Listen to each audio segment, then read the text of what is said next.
Nation first అనేదే తమ ప్రభుత్వ విధానమన్న ప్రధానమంత్రి నరేంద్ర మోదీ విద్యారంగం అభివృద్ధి దిశగానే పథకాలు అమలు చేస్తున్నామని రాజ్యసభలో వెల్లడి. అక్రమ వలసదారుల తరలింపు కొత్తదేమీ కాదన్న విదేశాంగ మంత్రి జయశంకర్, వలసదారులతో దురుసుగా ప్రవర్తించకుండా అమెరికాతో సంప్రదింపులు జరుపుతున్నామని పార్లమెంట్లో ప్రకటన. సీఎం రేవంత్ రెడ్డి అధ్యక్షతన సీఎల్పీ సమావేశం. పార్టీ గీత దాటే వారిపై కఠిన చర్యలు తీసుకోవాలని నిర్ణయం. ఫిబ్రవరిలో 2 భారీ బహిరంగ సభలు నిర్వహిస్తామన్న పీసీసీ చీఫ్. యూజీసీ నిబంధనలతో ఎస్సీ, ఎస్టీ, ఓబీసీ విద్యార్థులకు నష్టం జరుగుతుందన్న కేటీఆర్, సమాఖ్య స్ఫూర్తికి విరుద్ధంగా నిర్ణయం తీసుకోవద్దంటూ కేంద్ర మంత్రి ధర్మేంద్ర ప్రధాన్కు వినతి పత్రం.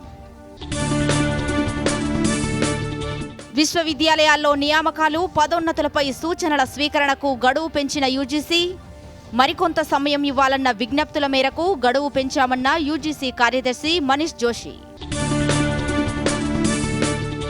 న్యాయపరమైన సమస్యలు రాకుండా వర్గీకరణ చేస్తామన్న మంత్రి దామోదర రాజనరసింహ, సీఎం రేవంత్ రెడ్డి పట్టుదల వల్లే వర్గీకరణ సాధ్యమవుతోందని వ్యాఖ్య.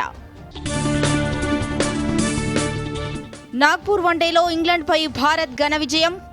4 వికెట్ల తేడాతో గెలిచిన టీమిండియా 87 పరుగులతో రాణించిన శుభ్మన్ గిల్.